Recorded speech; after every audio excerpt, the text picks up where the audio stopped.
Good morning or good afternoon or good evening, depending where you're connecting in from today. My name is Scott Snyder. I am the product marketing manager here at AMETEK Crank, and I will be your host for today's webinar. And of course, today's webinar's topic is around Industry 4.0, and more specifically, it's about what you need to be aware of when developing embedded devices for this evolving industrial market. So let's get into today's panel, today's session. So definitely in today's world, it would probably take less time to answer the question of what isn't a smart connected product rather than asking what is. And that is because the world has quickly gone digital and extremely connected. So really, it's not a shock that many industries are looking to move away from their analog or manual or dial-in switch methods to a more connected and modernized way of conducting business.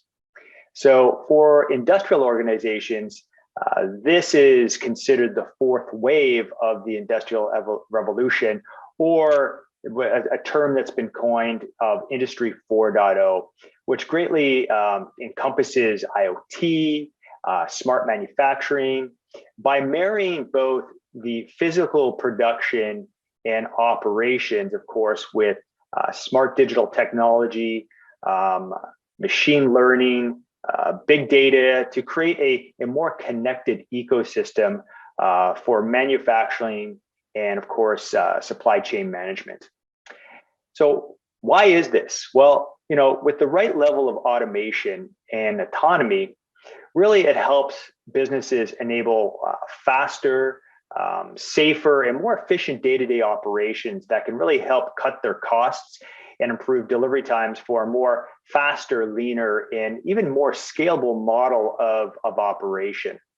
So, of course, with Industry 4.0, there's many facets to it, whether it's from collecting big data for analyzing how to run more efficiently, to different regulations on how to implement everything into the business, all the way to the different components that they will purchase that are then used to actually make the whole industry more connected. And of course, the latter is where we're going to be focusing on today. We're going to be focusing on those next-gen products that are built upon embedded platforms that are optimized for integrated technologies like IoT, machine learning, AI, and all designed with a modernized human-machine interface, or HMI, to really help spark business transformation. So that leaves me a couple of questions, like what exactly are the drivers that enable or the enablers behind these devices, or what methods exist out there for updates in the field, or what security aspects should be considered. These are just some of the topics that we will be discussing today. But first, let me introduce our panel of experts. So from Toradex, who is a leading manufacturer of high quality and exceptional reliable system-on modules, we have Daniel Lang. From Boston UX, who is the Digital Innovation Division of ICS, specializing in UX and UI design and development for connected embedded devices, who create intuitive digital experiences for diverse industries from anywhere from medical to life sciences to aerospace and defense. We have Matt Ellis and Boris Savic. And then, of course, from AMETEK Crank, who is a global innovator in embedded GUI solutions for really helping accelerate the development and design of modern user experiences for tomorrow's IoT devices for manufacturing industries. We have Toma Fletcher. So before we get started, I'm just going to quickly start with asking a poll question of everybody in the audience. So let me launch the first poll question we have here. So what is your biggest concern with developing for industrial customers today? Is it the high cost of development?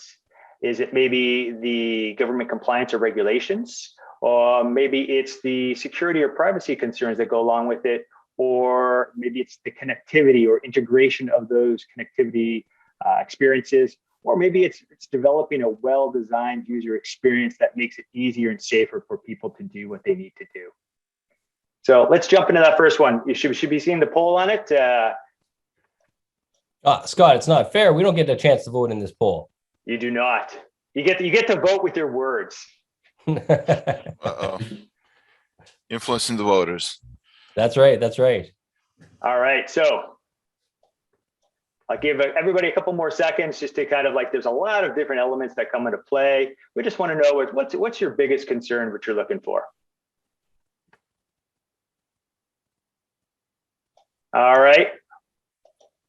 I hope it's the regulations, because I'm not sure I'm ready to speak about the regulations. Fair enough. Fair enough. All right. So with that being said, let's dive into the first question. So definitely, when it comes down to it, the Internet of Things and connectivity is really, the heart of Industry 4.0. And so, getting into that, what should people be aware of, or how does this come into play in the next gen of devices? Maybe I'll toss it over to Boris. Do you have a thought on that?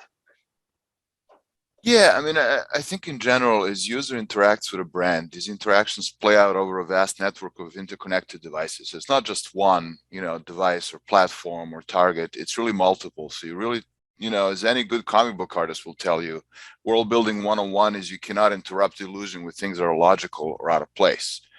So when you talk about having the sustained branded user experience across a fleet of devices, I think it's crucial that it really speaks together one unified language. And, we think of UIs typically as living on a particular device and platform, but that's not really true. They're really more associated with the global brand that you're interacting with. So from that standpoint, the game has really changed a lot. From something that was very utilitarian, very kind of get from A to B, to really kind of looking at every second, at every interaction. It's something that's really thought out and kind of managed on a very global level. Perfect, great. How about Daniel? Do you have any thoughts about how connectivity comes from as a SOM vendor? How does that kind of come into play when people are looking at your hardware? Yeah, I mean, this is a huge topic for us. So we did some surveys recently, and we know that more than 90% of our customers are connected. And traditionally, I think where we are in a lot of very critical infrastructure, industrial automation machine and so on, people were very hesitant for quite a while, but now we really see changing. And people see a lot of different advantages. Of course, just connecting all devices. They can do much smarter devices. They can use big data, machine learning to analyze a lot of data on their server side, integrated with their ERP system and so on, automate ordering and so on. But there is more and more additional things. So people also now they have connected devices. So what can they do? They can deploy features in the field. So we see people now want to ship products earlier because they know, hey, I can go faster to market. I can update it later. I can adjust my user interface. I can learn how people use it, then adjust it and see what they use, what they don't use, and be there. They see that they can reduce maintenance costs. So they use device monitoring to see if there may be something wrong, if maybe, the UI maybe doesn't reach the frame rate. So they can fix that before it really causes issue also anywhere else in the machine. They can learn more because they get all the data. They can update faster, so they can really listen to customer and say, hey, I would love to change that on my machine, or could we simplify this or that. They can listen to it, they can build it, and then they can ship it really, really fast. It's not like years ago where you basically had to wait for the next revision of this machine. Now they're connected. A lot of our customers are connected, so they can deploy that fast. Their whole complete new business model, where you hear a lot about Industry 4.0, I think that's the really big topic there, but our customers also see that they can really increase their revenue per device. So they're not just shipping it; they get a one-time fee. Now they have contracts for updating security patches and so on. And there's more and more like recalls. They can reduce recalls. As for reset brand, right? They can really help to protect the brand, to make it easier to use. So people really love it. So there is the whole promotion of your brand. Even now, even reducing of CO2 footprint, right? You don't need to send your maintenance guy to go to the machine. You can update it manually, or you can fix stuff even before it happens. That really reduces the CO2. You don't have your guy flying to Brazil to a car manufacturing plant to fix the machine, right? And also market regulation, right? We heard it before. That's really something. It's coming. We see that we have quite some discussion with customers. They see, for example, German government was just talking about that last week, that they will make a device manufacturer actually reliable if they're not updating their software and so on. So that's now something they worry about. It's coming. It's coming slowly. But that's also something we have discussion around the whole industry 4.0, connected devices, which comes with a lot of opportunity and a lot of challenges. Yeah, definitely. You brought up a couple of good points there that were interesting. I just want to kind of go back to. So from the connectivity standpoint, you have the ability, like you said, to update remotely, which reduces CO, which is always a good thing. But with helping reduce recalls, right? Because I know, not just a problem within industrial, but even medical from that connectivity standpoint, anything can be done to help reduce recalls, which, tarnish the brand image for the company or delays them. That's awesome. Plus, the other interesting point that I noticed is that what you said is that from a ability to update as changes kind of come into place gives you an ability to kind of keep going back and tapping into continual updates as a source of revenue for business of like, oh, you need to change based upon a new standard. Great, we can do that for you. So very interesting.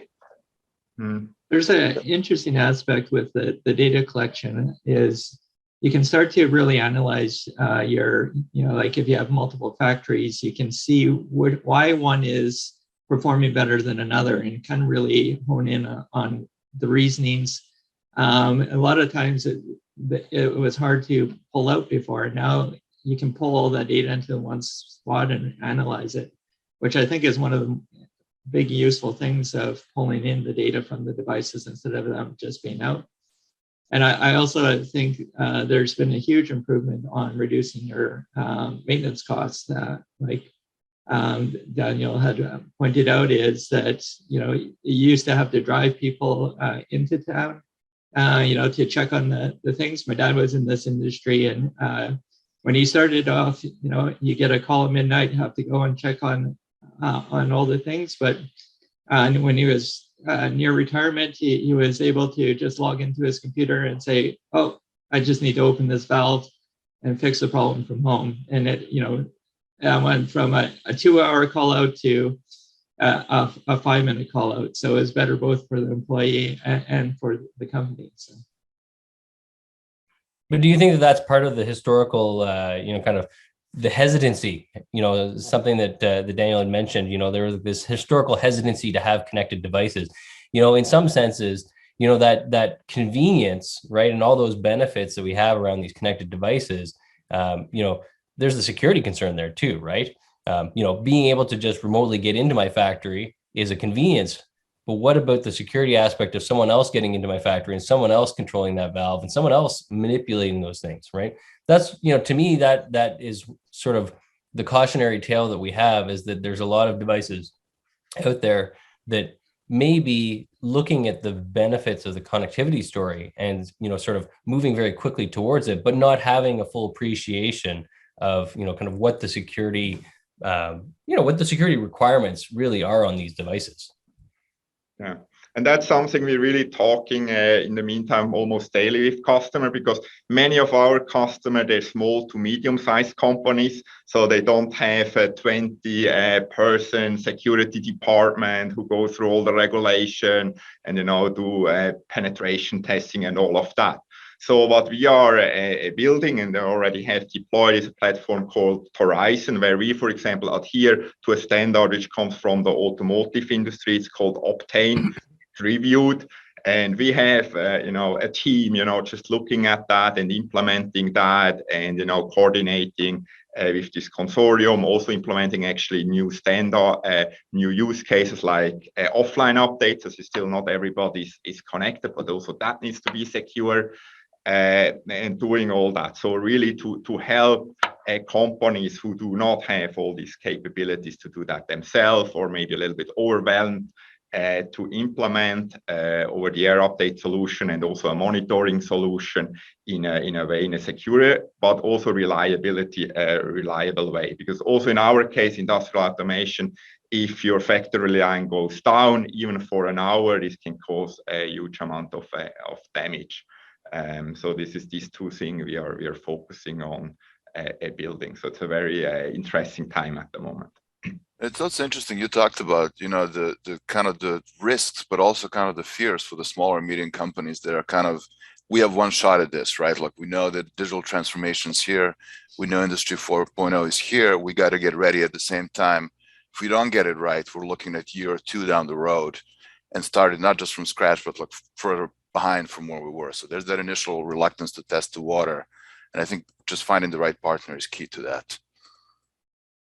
Yeah, actually, it's interesting because even that sense of one shot to get this right, in some senses, there's an education story here about the fact that actually, if you do this right, if you get the right partners, if you get your security model in place and you actually design your applications and product in a way, you can be void of that concern, right? Because you can actually ship products, and we see this all the time now with day zero updates, right? The first thing you do is when you install, it connects and says, hey, you know what? While I was sitting on the shelf at the store, the software development team was busy behind the scenes making this product better for you.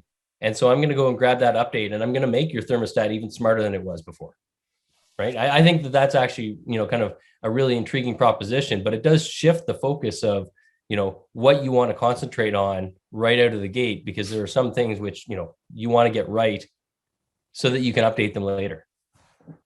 Yeah. I think the first two things you have to have in place is your over-the-air updates and your security. And once after that, you can decide everything else later, which is kind of a beauty.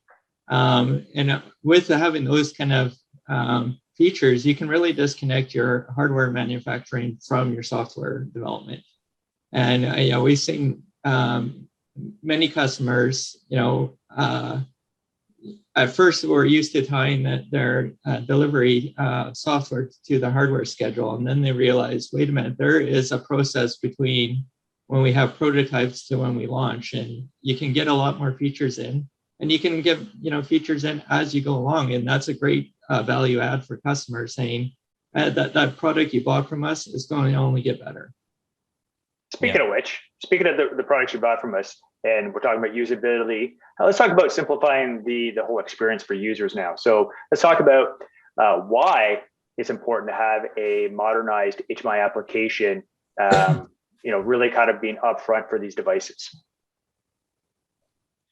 You want to take this one, Boris? Or you want me to go? We'll start with you, Thomas. Oh, sorry. Yeah, go ahead. Sorry, I was muted at the wrong time. Yeah, I think it's inescapable. Because part of what comes along with all this, sort of new data points and kind of new experiences is, sort of that parity between all of your devices, that parity between all of your experiences. And this kind of goes hand in hand with, what Boris was saying about your brand experience. But I actually think that it can escape the boundaries of just the brand and actually say, this is your personal experience. And this is what we're seeing with, it was always the idea that if I'm replacing all of the buttons and dials on my product with a touchscreen, I'm going to have so much more flexibility. I don't think that everybody envisioned down the road, sort of what all the benefits of, a touchscreen interface versus hard buttons would give them, especially when you marry it with the, kind of a network technology. But then when you start thinking about the backend data, what you can have is every single one of your products be a really bespoke user experience. And I don't mean a bespoke user interface, this is something which is still, you need a design team to build the user interfaces for the products to be specific to those needs, but it's how you fulfill the data inside of that, right? If you think about large data sets, you're not just going to want to scroll through menus and submenus and push and push and push to get all these features out. You want what's important to you to kind of bubble to the top. And actually, I think that's part of what's really interesting is, we have this data available to us. We have the connectivity story. Now what we can do is we can marry those two things together to give you a user experience, which is very customized. And we're seeing that in the search space today, constant discussions on, are all those ads really generic ads, or are they your ads? Well, you can have the same experience in a positive sense for any product that, is going to be in your home. Yeah, absolutely. I think lots of good points. I think the fact that this customer experience is really getting contextualized more and more. I think it's interesting. Daniel talked about it earlier in terms of just accelerated dialogue with the user, where the feedback loop is 10 times or 100 times what it used to be. And, you can pretty immediately see how successful something is. So, if you're ready for that, that brings a great opportunity, right? Because you can really act upon it and you can really make adjustments almost on the fly and see it happen in real time. But if you're not ready, staying pat is not really the same what it used to be before, because you're going against a higher and higher wall of user expectations when they're like, hey, this is happening, you're not doing anything about it. So, you got to get with it, right? No, and then we're back to the update strategy, right? And designing your product to be able to be live. I actually, I think it's fascinating if you take a look at something like a washer dryer, right? And you think about all those modes and settings. If you're like me, I put my clothes in the laundry, I push the button, and I walk away. I don't use most of that other functionality. So, having to take me through the steps of doing those things, can be eliminated entirely, because it's like, I can see what your pattern is. I can give you access to that advanced functionality later on if you want, but I can give you a fast path right now, right here, to what you want to do with the product. Yeah. And the thing that's interesting is that that's already been a pattern in personal devices, and now it's really going into industrial controls, into these areas we're talking about here. And it's interesting because some of these industries have really been dormant in terms of updates to the UIs. You've had UIs that have been used for like 10, 20 years to look like your grandfather made them, right? And they never really had the impetus to change. And now they're finally getting to the point where, well, it's moving around you anyway. And it matters how your engineers feel about the UI they need to use, just as much as it matters how your customers feel about the UI that they need to use. Yep. And I think it's not just a feeling too, right? There is that security aspect in that what is the intuitive notion for the interface that you're presenting for the product, if it's a safety concern, right? Yep. If these are industrial machines, then I want people to be comfortable with an interface that I'm presenting to them that's not just machine specific, right? Task specific, but also matches their expectations with all of the other devices in their world, right? And I think that's it's kind of a tenuous link, but the reason that people get things wrong is because they have an initial mental model of what something's supposed to do.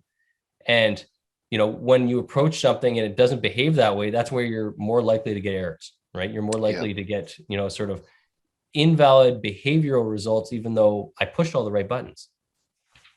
And that's been kind of the thing for us for for prototyping and for user testing. You uncover things at that point and it's like pretty far down the line that you just didn't think about before. So ability to actually act upon those and really do something about it before the product goes out is key. Yeah. So you guys both brought up some great points in the aspect of the set of expectations that really help and improve the safety and even the speed of doing things, because if you have that similar experience across devices, then you have that perceived expectation that that's taken down. That's great. The other thing I picked up on too is that this shouldn't be a scary thing to do or design, because a lot of those elements that you maybe have already done in other industries, whether it's for consumer goods or whatever it may be that the engineer is developing for, really kind of come into play into this industry. Matt, I'm going to look to you. What's your take on it from a person that really has been kind of like really hands-on developing applications for many different verticals? Well, it's interesting in the industrial space is a lot of the older kind of user interfaces were developed by engineers. And early on in my career, I always wondered like what someone like Boris does with user experience. and I thought, it was my job to make it, well thing, but you have to really think about your user. And even though an industrial application is not like an end consumer, doesn't have to be as flashy as your iPhone, it's still important to understand how the user is going to approach it. And if you make a nice logical interface, it's going to really increase safety. Because you're going to be able to stop the machine if you need to. It's going to decrease your training costs because it will just work the way you expect it, kind of thing. And a lot of people are coming now from being able to know what a touchscreen does, right? They're everywhere. They're in your kitchen. They're in your hand, they're everywhere now. And people just know to kind of walk up and kind of discover. And I think that's kind of a great thing that you can do is get your everything you have to control to a point that it's easy to use. Yeah, I actually think the generational story is actually really interesting because, as Morris mentioned, like you have a lot of these interfaces which are 10 15 years old, and then it took time to develop them to get them to that point before they even started getting used. You're talking about a Windows desktop user experience era, right? And so that's what a lot of these applications tend to look like. They look like desktop applications that have been slammed onto a touch interface or slammed onto an industrial device that people are trying to operate. And it's like, well, that really wasn't the modality that you wanted to be in, right? But generationally, that's kind of where it was coming from. And so now, as that generation kind of moves out of the workforce and you have a younger generation kind of coming in, it is a different set of expectations that get imposed.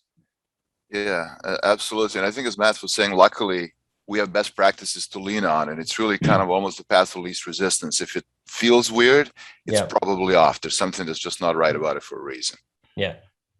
And that another interesting thing tying back to the connectivity is you can also start to move things to a more convenient location, right? So at times you would have to go, to the machine to get the data you need. Where if you have connectivity, you can have a tablet or even a PC that's gathering the information, and a bigger screen, a quieter location. All those kind of things help create better lighting, even in some cases, are all things that create for a nicer experience and a more convenient experience for the users.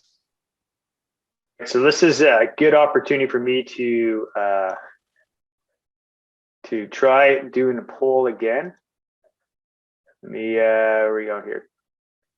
Question number 2 is, what elements are you planning on including in your next project? Is it machine learning? Is it AI at the edge, maybe? Different modes of interacting, whether it's gesture controls or voice commands or facial recognition, whether it's IoT connectivity, different IoT applications, or whether it's things like enhanced security or intuitive user experience. Excuse me. So I'll leave it open for a couple minutes. Well, not a couple of minutes, a couple of seconds. All right, and I'm going to be stop sharing. All right, perfect. So let's move on to the next topic. So we kind of danced around it a bit. We talked about over the air, updates, like different solutions for doing this. But I guess there's different ways that can be done, whether it's off the shelf or custom built, different ones. So what methods are there for introducing system updates or upgrades while in the field? And Danielle, I'm going to go to you on this one. Yeah, I can maybe short share my screen so we have something else than just our faces for a few seconds. So just here, this is basically our platform, but just to show a little bit how our customers that typically use. And I will come back to what Boris and others said here before about the UX is important, understanding the customer, doing testing on the customer. So here, this is Horizon is our update and monitoring platform, and what it basically allows, it's forced update in a very secure way. As I mentioned before, security and reliability extremely important in our business, and there are a lot of different over-the-air update solution, and many of them have different targets.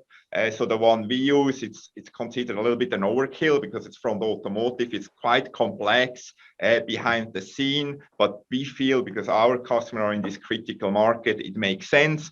There are lighter weight solutions which give up a little bit on certain attack vectors, but there may be more suited for less critical IoT devices.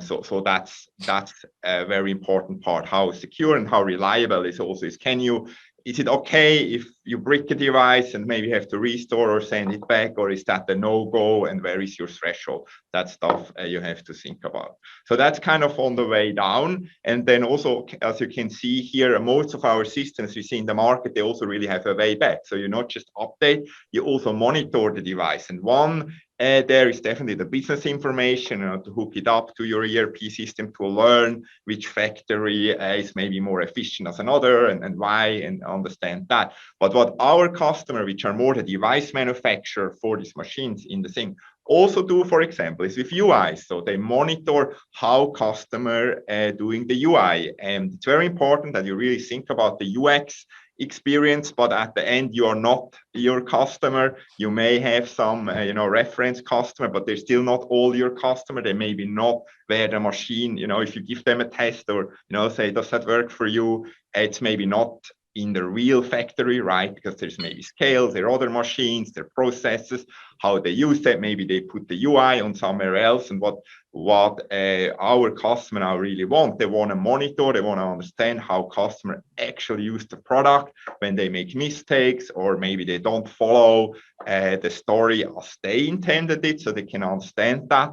They can get back, so they can monitor the devices, can understand how customer use it, and then they can actually report back to the developer, or the developer has directly access. They can improve on it, put it down, make improvements, see how it works, and then getting back.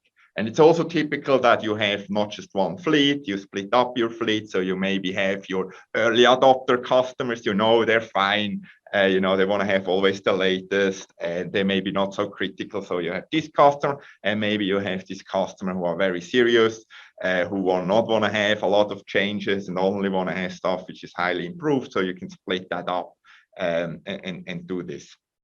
So this is a little bit how we see that deployed. And as I said, there are a lot of different solutions, but they have quite some differentiation, a lot of differentiation in security, also a lot of differentiation how it's integrated with the hardware.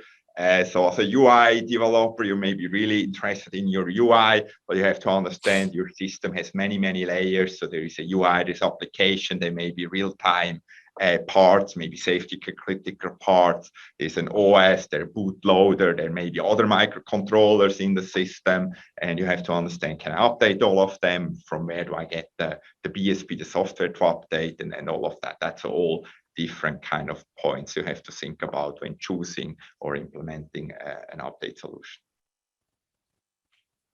Perfect. So you did mention the UI there. So from an HMI's perspective, Toma. So when it comes to updating the UI, like periodically or on a regular basis, maybe because regulations or things change, what comes into play there? Yeah, it's decoupling, right? Like from an architecture perspective, like any good architecture, you want to have the components that you anticipate needing to change in the future decoupled from one another, and that's, the UI becomes one of those coupled components that you really, it's easy to get into a mode where I'm building a product, I'm building a product, I'm building a product, and I'm thinking that it's going to be able to adapt to change, but there's little change and there's big change, right? And what I love about Daniel's picture here is that feedback loop, right? Where he talks about you could have different types of customers using different types of the product. It's really allowing us to do sort of A/B testing that you see all the time in the web world, right?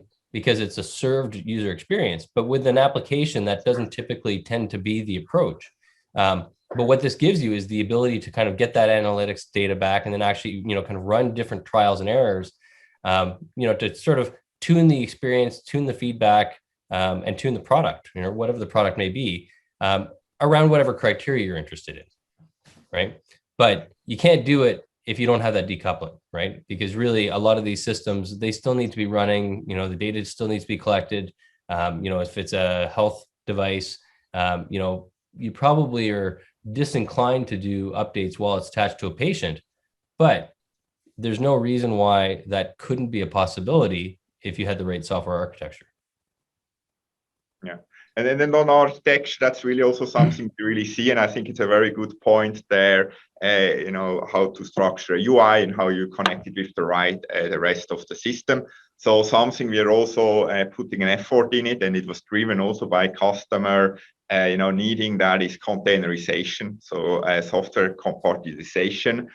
So if you do that, it's easier to update your system. It's less likely you damage. You have side effects if you want to update. So you don't want to happen that you do a UI change and then your real time, robotic control or however the robot moves is affected. So one way to help a little bit with that is, for example, a software containerization, and of course you can go much heavier with hypervisors or our system, our modules. They even have different modules, different microcontrollers or different CPUs like Cortex A, high performance, many times running a local UI, and then you have, for example, dedicated microcontrollers doing more the real time and the critical part.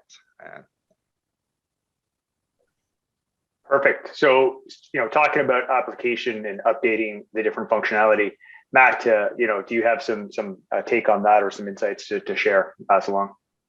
Yeah, I think Thomas really hit it well, that having a good architecture is going to help you a lot here, because you need to think that not everything's going to be updated at the same time, and you need to really look at how you're going to change things. And if you look at your roadmap and you're like, okay, you know what, in 6 months, I'm going to want to roll out this feature and it's going to update these 3 components. How does that look, right? And some forward thinking on that is usually the kind of the best approach to getting a smooth update to roll out, because what to expect. And if you find that things are too tightly coupled, it's better to catch that early and to make sure you can do things separately. So if you, like, for instance, have a communication protocol, have a version number in there and make sure, it can be backwards compatible until you can have every piece updated. And you also have to think about the order you update things as well. And fallback is another important one of, what happens if it goes wrong? Do you have a strategy in place to roll back? Because, and especially in like kind of larger deployments, you may have very different configurations, and it will work for 900 sites, and then you'll have 100 that didn't work so well. So you need to roll those ones back and kind of stop and analyze what went wrong. And what was different between those 100 sites. And then that's an interesting point, right? Because your overall system, and when we talk about Industry 4.0, we're talking about an overall system. Your overall system has to be resilient to the fact that you may have 100 units that are working in a different way from those other 900 units, right? Yeah. And so whatever the product, kind of system backend story is that it has to be cognizant of the fact that the evolution of the product may be uneven, right? That you may, through the power of the over-the-air updates, and through the power of, kind of this mutable product, you may have a wide variety of different flavors that are sitting in your customer's hands.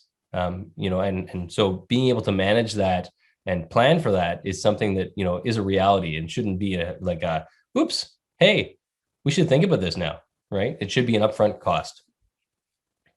Yeah. So something more like it's very similar, even on the same device, right? If you match OSs with all these container and software layers. So for example, we offer our customer to update their all separate, but we do have, especially for example in medical, that have extreme strict also testing requirements where they say, hey, we are only allowed to run this layer with that layer with that layer with that layer. That's what we are testing, and we cannot update each component, which is more agile, and it can be done in a lot of other industry, even in some other medical devices. So for example, we had to actually build a system in a way where you can guarantee if the system come up, if it's live, it only runs a certain combination of software, and that the customer that we can guarantee that to the customer. So that's really something we already saw in the real world happening. Yeah. Now, Daniel, it's building upon that, and you're talking about, breaking it down and stuff like that. That the other hot topic when it comes to Industry 4.0 is security. So what considerations are there, and how can they be addressed for this industry? Yeah. So there are a lot, and it's a really, really big topic. But very roughly, how people approach that is really talking about their attack vector, what are really consideration they can do, and what kind of trust they have to have in a different system. So for example, for us, we expect that our customer have very, very high requirements. So in our case, even if we even have attack vector where it would be that our own server get compromised. But even in that case, for example, it's just one example, we allow our customer to take down all their keys and everything. So we say, of course, we do a lot. We're running on AWS and all of that. But even if our server for some reason get compromised, that wouldn't mean the devices of our customer would be at risk. And there is many other steps in that where you can say, hey, that could happen. How can I prevent that? And there's a lot of tactics like compromisations and so on. You can do that. Another thing is adhering to standards. So we are also, what we try is not doing everything, custom and, think up our own thing. You have to certify, you have to review. We are working with a lot of automotive customer who also invest in that. Not automotive customer, automotive companies. They're not our customer, they have their own system, but we adhere to the same standard. So you can have that review. You have a lot of brains thinking about that. You have companies reviewing that, other, making penetration testing on that. So you can guarantee that, that system, that concept is safe against a lot of different things. But then again, nothing is 100% safe. So you always have to be agile and be able, if you detect something, you can fix that. And that's, of course, for the update system itself, but it's also for the operating system, for example, our customers. So we're doing a lot of tests. When they ship, that's probably very safe. Everything is fixed, but maybe 3 months later, somebody else finds a new vulnerability. Then you need to be in a situation where you can update pretty fast. You need to have a reliable vendor of that OS who can, prepare that for your device and then deploy it pretty fast. Perfect. Thank you. Anybody else want to add in? Yeah, I just want to build on what Daniel was saying about standards. I think the other thing that's interesting about standards is that, this notion of I'm not an expert in this field right now, but I want to get started with my product development, and I anticipate that I may need to grow my own team in that area. And so what the standards allow you to do is to, to bootstrap with, bootstrap with an expert, bootstrap with, consultants and kind of to get things rolling, but then to be able to kind of either decide that you want to take it over, and that communication barrier drops, right? And I think that's really interesting too.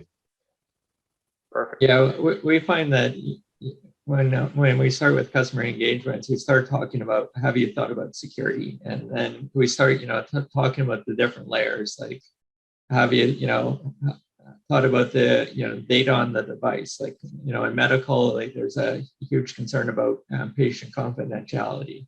So there's, that layer, there's the layer of communication up to the cloud if you're connecting. There's, as Daniel pointed out, you also have your servers you have to be concerned about.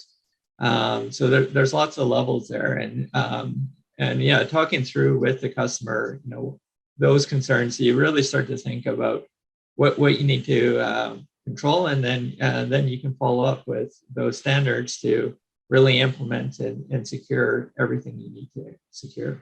Yeah, that kind of thought about just like making sure you build to scale and you really build for the product roadmap as opposed to just solving the problems today is really key. Yeah. Because understanding how you're going to scale, understanding how that's going to happen, and planning for that is really kind of one-on-one, really. Yeah, I think one of the things that happens now with products is there's a lot more imagination for the future. You spend a lot more time, maybe not worrying is the wrong sentiment, but considering future directions that may or may not ever be taken, right? And that's what goes into the kind of the design, the architecture, and how you put the product together, rather than just saying, I'm living for the moment, I'm going to put it out, I'm going to ship it, and a year from now I'll do version 2, and version 2 will have like new plastics and new this and new that. It's not the same thinking anymore. Perfect. Yeah, that's definitely so. I can just confirm that that's really something we see, that people, they approach a life cycle of a product very different with the new capabilities. Yeah. All right, so this is a good opportunity for me to put the last poll out there, the last poll question. All right, so the last question is, is your organization planning any major digital transformation initiatives? Of course, yes, within the next year. Yes, but we haven't really kind of locked down a timeline yet. We're curious, just gathering information, or no, not really. And so while this all comes in and we gather up the stats, I just want to remind everybody that using the Q&A panel to get your questions in before we jump to the Q&A section, which we'll get into momentarily. So I see coming in, I see a lot of them are just looking at it right now. They're curious, gathering information. We're about 50% there, about 33% of, yeah, we're looking at doing it, and we have a project coming up in the next year. Perfect. All right, so before we get to everybody's questions, let's take a look. One last kind of thing I wanted to kind of just wrap it all up in a nice bow for everybody is, how can this all be applied, everything we've discussed today, to the modern industrial business? So whether it's use cases, whether it's leveraging different partnerships, streamlining the UI UX experience, how can it all be brought together? Let me pick Boris. Let's start with you. Okay, I mean, we talked about it from the customer experience standpoint and that dialogue with the external user customer, really. Internally, I think there's obviously increased efficiency, transparency, ability to really do so much more remotely in distributed teams that you didn't used to be able to do, and really have your devices do the heavy lifting. Ability to understand your business at different Zoom levels, and when the time comes, scale much more easily. And then, lastly, from a UX standpoint, really, if you're designing a product nowadays, good UX is really just table stakes, both internally and for internal product tools. Boston UX, historically, we ran into it from kind of two sides. One was this, more regulatory, heavy on usability, documented path, and so on. And on the other side was this personal device, consumer-driven, expected interactions, high-quality graphics. And we're really seeing those two kind of roads converge more and more and more. And, as a designer, that's really exciting to see.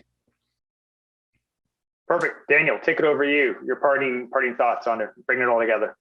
Yeah, so I mean, what we see customer really have success is really bringing together like the partner, like as we are here together, different companies, different strengths, right? Let's say our customer, they're building an industrial device. I mean, we are a some provider, so we have the hardware, we have the system on module, many times the hard, but it's not everything of the system. And many times our customer have part of the knowledge. Some they're very good, they can build their own, maybe carrier board, maybe mechanical design, but they may don't have UX experts on there.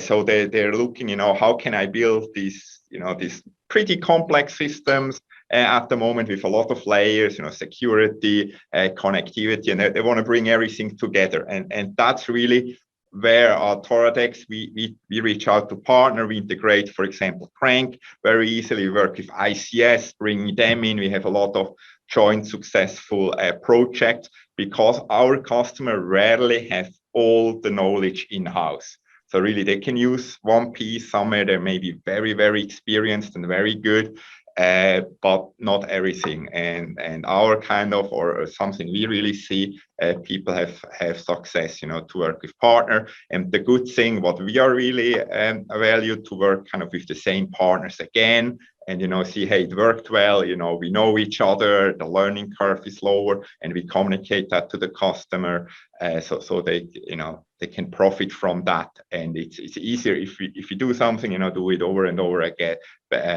together, then you get better and better. So this kind of connecting all that and not expecting that everybody can do everything. It's just quite a stack nowadays. Perfect. Matt, parting thoughts from you? Yeah, I think it may be a daunting task to kind of start to update. I think the first thing I would recommend to customers is start to look at what's difficult in your work day today or in your processes. What's costing you a lot, right? These are all things you can start to look at applying the technology to make life easier, make it your operations cheaper, more reliable. And once you start to kind of look at your business and where you could do better, you can start to think of how to apply the technologies. And that's when you bring in some UX experts to figure out how can I make this user experience better for the customer. And then you start to need to think about all those different layers we talked about of over there updates, securities, and these days I think less and less you can do easily in-house. So it's always good to reach out to different companies to pull in that expertise, even just for a brief time to ramp up your team until you're ready to take that on, or maybe you don't need to take it on full time, and you can always refer to external customers and stuff. Perfect. And final thoughts, go to you, Toma. Last thoughts. I what I take out of this, where we are today with the notion of Industry 4.0 is it's really it's an exciting time to be building products, and it kind of may sound a little cliche, but it's the dare to dream. Your risk factor of bringing a product to market right now, because of these technologies, because of the morphability of the product in the field, is so, it's such a lower risk, right? You can take a product very quickly to market, but using, well-established over-the-air updates and security, sort of connectivity solutions, you can plan for a future. And that future can be pretty ambiguous. That future can be a little bit hazy, and it doesn't stop you from getting your product to market. You don't have to actually have all of the answers.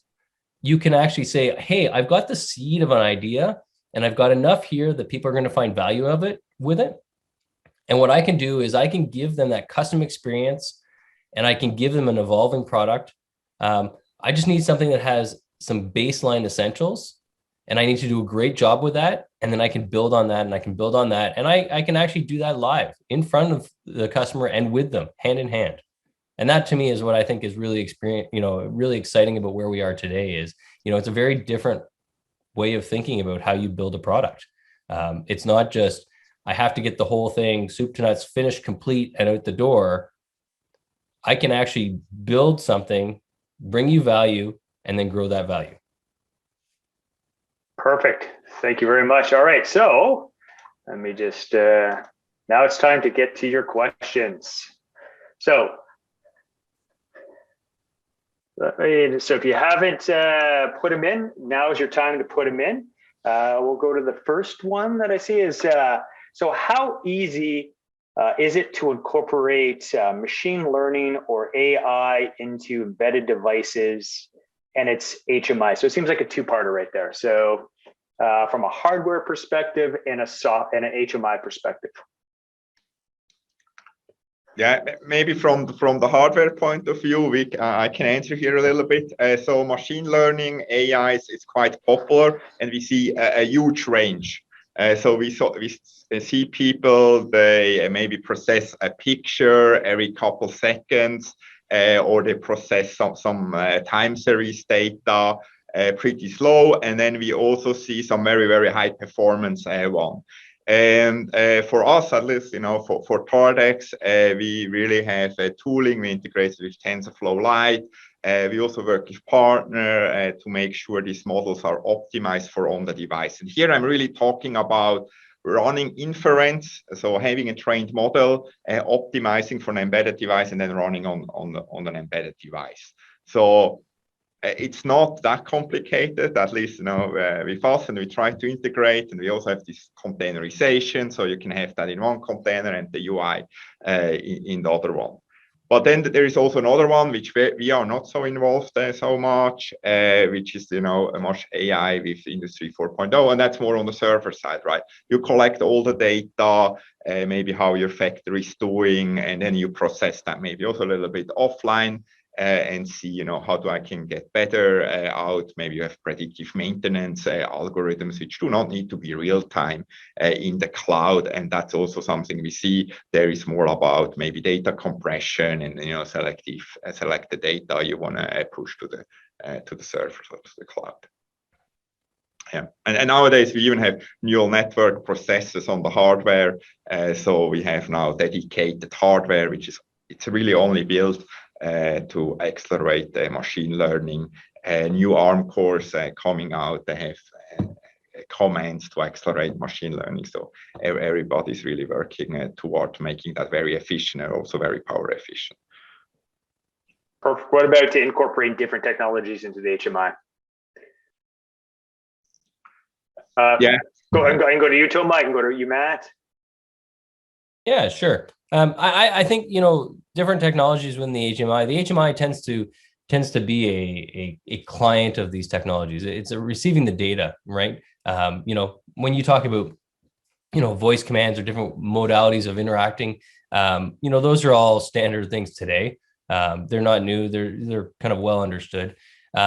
It's really what you're doing with the data to to kind of push that back into the product and bring value. Daniel's talking about, using machine learning and, image analysis. The great thing is that these tools are all readily available today. You don't have to do a lot of development yourself. You can go and pull a lot of off-the-shelf products and bring them together, in terms of compatible partners. And that, to me, I think is, sort of the exciting part here. Perfect.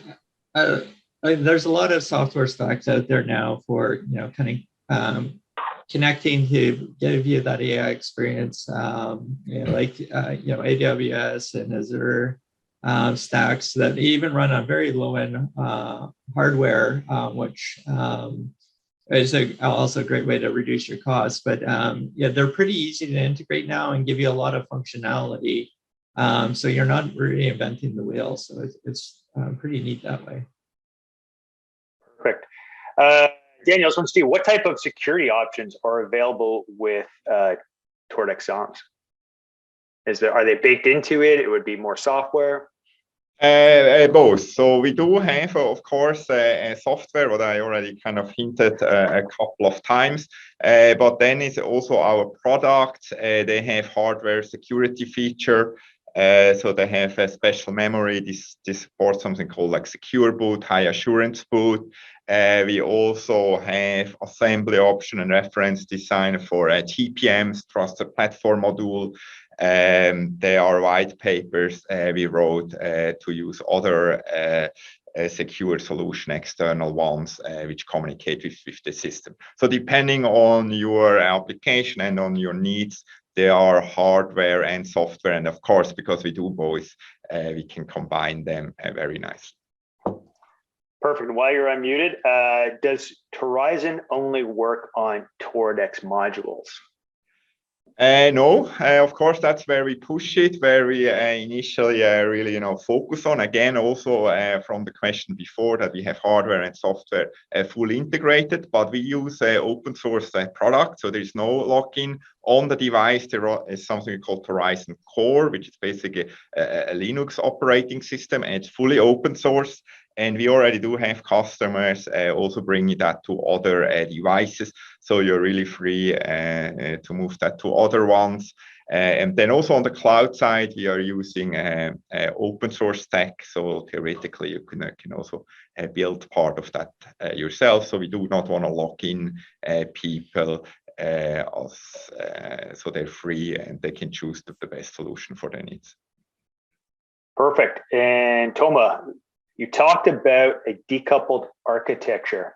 How would you then link your apps, control code, and tasks together? Excuse me here. I need to tickle my throat. There are lots and lots of different ways to go about that. In the IoT universe, right? The network universe, of course, TCP/IP, sort of offers us a transport level, and then we can build security modules on top of that, to ensure that we have encrypted data, to move data around. And the nice thing about that is that gives you platform interoperability, as well as, sort of you can use it within the platform, within the system. Daniel talked about multiple CPUs being used on your device. You might be running 2 different operating systems. You might be running containers. And this can give you, sort of an easy way to move data around. The other thing is you may have some, very specific technologies that maybe offer a little bit higher performance or a little bit more custom nature that you can use. And that would be something like, for Storyboard, we have Storyboard.io, which is our, kind of cross-platform universal communications mechanism. And you can use that to keep the UI element independent of the data processing, and then the data processing on device independent from the backend server processing, right? So that you can kind of scale and move your software components around to the right spot, right? Where you need that processing to be done, right?